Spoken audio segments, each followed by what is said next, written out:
बिस्मिल्लाहिर्रहमानिर्रहीम। खातिन हज़रात, मैं हूँ अख्तर अब्बास और आप सबको मेरा सलाम पहुँचे। बहम रूठने में कोई हर्ज नहीं है, कभी कभी रूठना चाहिए, रूठने से मोहब्बत बढ़ती है। कभी कभी ये होता है कि आप अपना मान दूसरे को उसका एहसास दिलाते हैं कि मैं तुमसे तो ये तवक्को करती हूँ या करता हूँ और तुमने वो पूरा नहीं किया। याद रखिएगा, ये रूठना अगर लिमिट के अंदर होगा तो मोहब्बत बढ़ेगी। जब भी ये लिमिट से बाहर होगा तो इसका वज़न बढ़ जाएगा और वहाँ से अगले का दिल, एक्सपेक्टेशन सब टूटेगा, ख़राब होगा। मियाँ बीवी के रिश्ते में ये रूठना मामूल होता है। लड़की शादी के शुरू में हो, शादी के दरमियान में हो, कई बरसों के बाद हो, वो बहुत सी चीज़ों में अपने दिल में चीज़ें सोचे हुए होती है। एक्सपेक्टेशन, मेरे साथ ये होना चाहिए, उसको ये करना चाहिए, उसकी माँ को ये करना चाहिए, उसके बाप ने ये क्यों नहीं किया, उसके भाई ने ये क्यों नहीं किया। ये दिल में चुके पाइलाप हुई हुई हैं एक्सपेक्टेशन।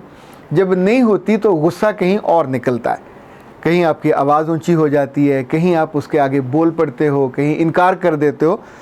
वो जो रिश्ता बड़ी मोहब्बत से स्मूथ चलना चाहिए, उसके आगे हम्प्स आने लग जाते हैं, जैसे बम्पर्स होते हैं, जैसे ये स्पीड ब्रेकर्स आ जाते हैं।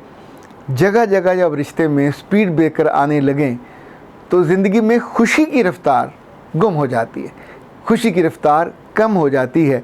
आज दो बातें मैं आपसे शेयर करना चाहूँगा। एक ये कि कभी कभी रूठना अच्छा है, कोई हर्ज नहीं है, उसके भी अदब और आदाब हैं। पहला अदब उसका ये है कि जिस बात पे रूठना है, नखरे से रूठिए, एक अदा के साथ रूठिए, गाली दे के नहीं, नाराज़ हो के नहीं, अगले की माँ बहन को वो जो कहते हैं ना पुन के नहीं, अपनी ओपिनियन देने के बाद, अपनी राय देने के बाद खामोश हो जाइए। अगर उसकी बहन ने ज़्यादती की, उसकी माँ ने ज़्यादती की है, अब ये हो गई, आपके मियाँ ने नहीं की, तो अगर तो मियाँ से आपकी अच्छी दोस्ती है और वो सुन सकता है अपनी माँ और बहन के ख़िलाफ़ बात को, शर्त है ये, अगर वो सुन लेता है तो सुना दीजिए। अगर वो सुनता नहीं है, आपकी इस बात को वो जहरीला जाने और आपका दर्जा कम हो जाए तो मत सुनाइएगा। अच्छा, सुनाने के बाद ये याद रखिएगा, सुना दी, अपने एक नापसंदीदगी का इजहार कर दिया कि मुझे अच्छा नहीं लगा। अब ये तो को मत कीजिएगा कि वो अदालत लगाए और अपनी माँ को या बहन को सज़ा देने बैठ जाए। बेटा है, आपकी बात मानेगा तो जहन्नुम में जाएगा, आपकी बात मानेगा तो दुनिया में भी रुस्वा होगा। माँ के आगे बोलने का या बाप के आगे बोलने का उसका हक नहीं है, उनके लिए तो हुक्म है। और हुक्म किस बात पे है? नारवा बात पे है, गलत बात पे है कि अगर वो कोई गलत बात करे तो उफ भी ना करो, वहाँ से इग्नोर कर दो, उसको ओवरलुक कर दो। लेकिन जब भी औरत इस बात पे स्ट्रेस देती है तो मियाँ को स्ट्रेस होती है, बात बढ़ती है, नाराज़गी हो जाती है और नाराज़गी लंबी हो जाती है, फिर 2 दिन, फिर 3 दिन, फिर और लंबी। नाराज़गी के बारे में अल्लाह के रसूल सल्लल्लाहु अलैहि वसल्लम, हमारी जान उन पर कुर्बान हो, वो फरमाया करते थे कि कोई भी नाराज़गी 3 दिन से ज़्यादा की नहीं है अहले ईमान की।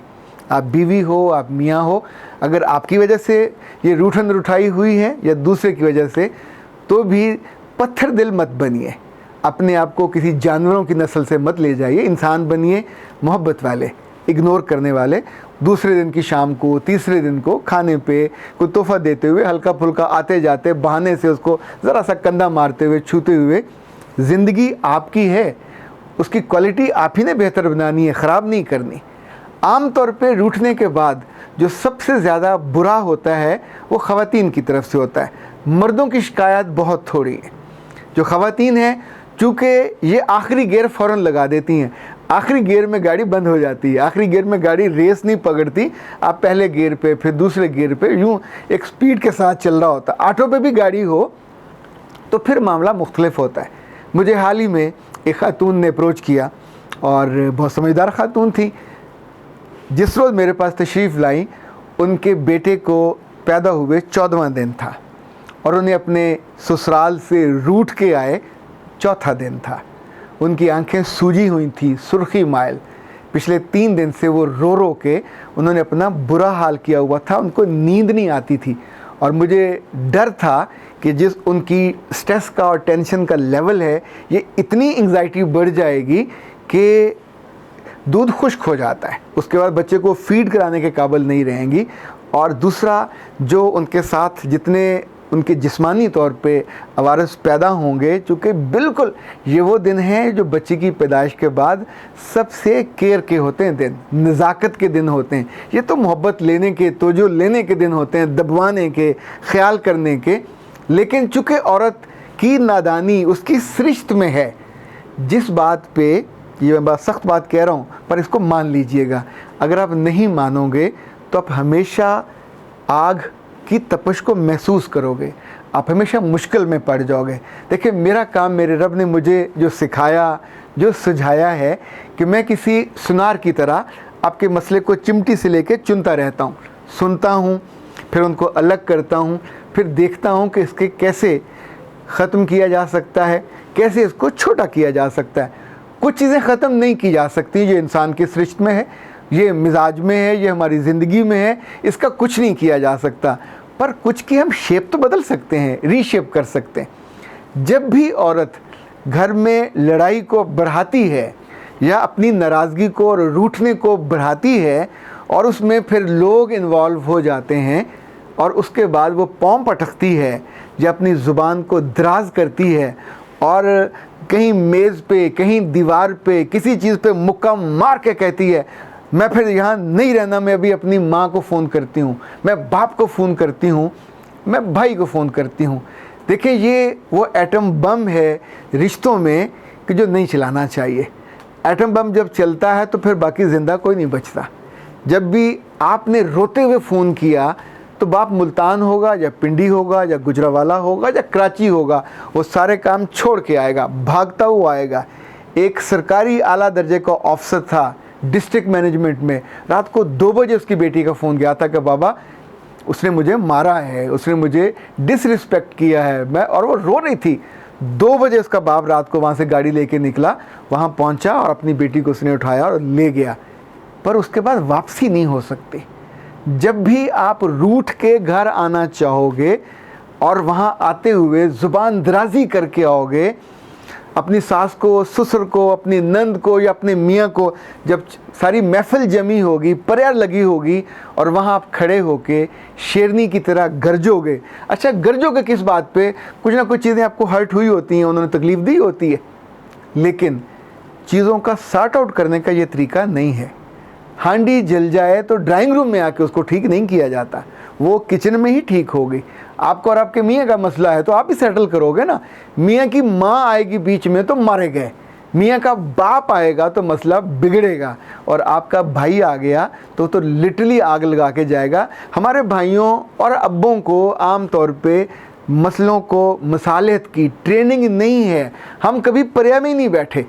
ये पुराने जितने बुज़ुर्ग होते थे बाबे, गांव की पर्या में बैठते थे, जिरगे में बैठते थे। दे नो कि चीज़ों को हैंडल कैसे करना है, उससे टेम कैसे करना है, नैरो डाउन कैसे करना है, और आखिर में सुलह सफाई कैसी करवानी है। हम सुलह सफाई कराने जाते ही नहीं हैं, हम तो जाते ही लठ लेके जाते हैं, और अगर पास तलवार है तो वो 2 धारी होती है, इधर मारी उधर मारी, और कहा सामान बांधो चलो, ऐसी की तैसी, हम मर नहीं गए। अब वो बच्ची घर आई हुई अपने 14 दिन के बच्चे के साथ, 4 दिन से रोते हुए जो उसने पहला जुमला मुझसे कहा कि मैं तो अपने मियाँ से बहुत मोहब्बत करती हूँ, इतने सालों से कर रही हूँ, उसके बच्चों को जन्म दिया, उसकी माँ ने मेरा ख्याल नहीं रखा, ना मेरे लिए कुछ सूप भेजा, ना खाना भेजा, पैदाइश वाले दिन में भूखी रही, घर आई तो घर में अकेली पड़ी रही, और इस बात पे लड़ाई हो गई। तो मैंने उसे कहा, अल्लाह ने तुझे इतना रिस्क दिया हुआ है, किसी माई का इंतज़ाम कर लेते, किसी बच्चे का इंतज़ाम कर लेते, तुम खुद डॉक्टर हो, किसी नर्स का इंतज़ाम कर लेते। तुमने हमाकत की है, वो तुम्हारी पार्टी नहीं है, वो तुम्हारे साथ मोहब्बत के रिश्ते में कभी भी नहीं है। ज़ाहिर इतने सालों से तुम्हारे ताल्लुकात अच्छे नहीं हैं, अब तुम मुश्किल में हो तो वो तो सिंपल यही कहेगी कि हमने भी तो बच्चे पैदा किए हैं, हमने भी तो ये किया है, तुमने को अनोखा किया है, तुम्हें हम क्यों ख़ास तौर पे को माई दें जो तुम्हें दबाए, तुम्हें क्यों बतौर ख़ास कोई सूप बना के भेजें। तुम सीढ़ियाँ नहीं उतर सकते, नहीं चढ़ सकते, पर उसका मुतबादल ये है कि अपना कोई मुतबादल तो अरेंज कर सकते हो, ये नहीं किया। अब गिला ये है कि 4 दिन हो गए मियाँ ने फ़ोन क्यों नहीं किया। तो मियाँ क्यों करेगा फ़ोन? 4 दिन हो गए हैं, मियाँ ने आके ना बेटे का हाल पूछा, ना बेटी का हाल पूछा, ना मेरा हाल पूछा।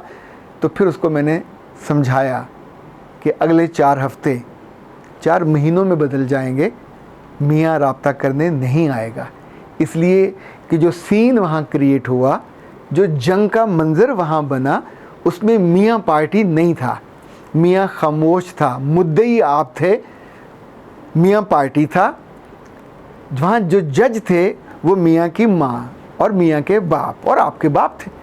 अब इन जजों ने उस लम्हे मामले को इतनी हाइप क्रिएट कर दी कि जिस पे वाइंड अप किया वो ये था कि आपको लेके आ गए।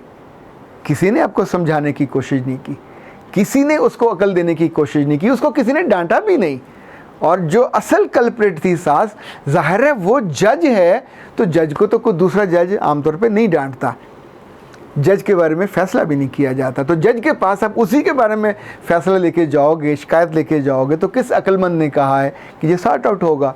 वहाँ आपको पेशेंस दिखानी होती, वहाँ आपको मुतबादल को रास्ता ढूंढना होता है। अगर हमें ये बच्चियों को हम सिखा पाएँ, ये अकल दे सकें, कितनी ही बच्चियाँ ऐसी हैं जो घरों में आके बैठी हैं। गांव में से तो ये दूसरा आए रोज़ तमाशा होता है कि ज़रा सी बात लड़ाई हुई किसी हांडी पे, किसी खाने पे, किसी मेहमानदारी पे, तो अपने बाप को फ़ोन कर दिया, भाई को फ़ोन कर दिया। उनके लिए ये सबसे आसान होता है कि चल पैना, और उसका सामान पकड़ा, बैग पकड़ा, इनकी चीज़ों को यहाँ मारो, इनके बच्चों को यहाँ छोड़ दो और चलो। उसके बाद वापसी नहीं हो सकती। फिर आप तरसते हो, फिर आप रोते हो, फिर आप दुआएं करते हो, फिर कोई बंदा ढूंढते हो कि जो बीच में पड़े और सुलह कराए, बीच में आए और दिलों पे पड़ी ही मट्टी को, गर्द को, गुस्से को कम करे। पर याद रखिएगा, जिस घर से आप लड़के आते हो, रूठ के आते हो, रूठ के आना होता थोड़ा मुख्तलिफ होता है, वो हल्का फुल्का होता है, पर आप तो बाकायदा लड़के आए हो। जब लड़के आए हो तो वहाँ जिन्होंने लेने आना था वो नहीं आएंगे, न माँ आने देगी न बाप आने देगा। अगर मियाँ आना भी चाहे, बहुत ही आपके इश्क में मुब्तला होगा तो शायद कोई राब्ता कर ले, कोई मिलने आ जाए। पर लड़ाई जब आपकी हुई तो वो तो खामोश पार्टी थी, वो तो बोला ही नहीं है, ना गवाही दी, ना आपके हक़ में बोला, ना आपकी बात को सपोर्ट किया। अब आप तवक्को कैसे करते हैं कि वो जज के सामने खड़ा हो जाए पूरे कद के साथ? वो तो आधे कद के साथ भी खड़ा नहीं होगा। तो ऐ अच्छी लड़कियों, जो तुम अपने हाथों अपनी ज़ुबान से बुरी बन जाती हो, इस बात को सीखो और समझो और जानो कि रूठना कभी कभी वारे में है। मर्द मना लेता है, ना मनाए तो खुद मन जाया करो। लेकिन जब रूठ के कहते हो कि मेरे पीछे वाले मर नहीं गए और अब मैं जाती हूँ, तो फिर ज़ाहिर है जब आप बैठ के घरों को आपकी नींदें उड़ती हैं और बच्चे भी डिस्टर्ब होते हैं, और फिर ये महीने बाज़ दफ़ा बरसों में और बाज़ दफ़ा अलहदगी पे जाके मुंतज होते हैं। और उसका अगर एनालिसिस उस लम्हे किया जाए तो कहीं अपनी ज़ुबान की, कहीं आपकी अपनी एक्सपेक्टेशन की, और कहीं आपको अपने घर वालों के मान की, और बहुत ज़्यादा आपके बड़ों की बेतदबीरी और बदतदबीरी की वजह होती है कि जो इस रूठने को लड़ाई बना देते हैं। और अच्छा खासा हंसता हुआ, खिलता हुआ, खेलता हुआ घर एक लड़ाई का अखाड़ा बन जाता है, जिसमें आप काम आते हैं। ये किसी भी रूठने का बहुत बुरा नतीजा है। अल्लाह न करे आप ऐसी नादानी और गलती करने के मुर्तकब हो। अख्तर अब्बास को इजाज़त दीजिए। अस्सलाम वालेकुम।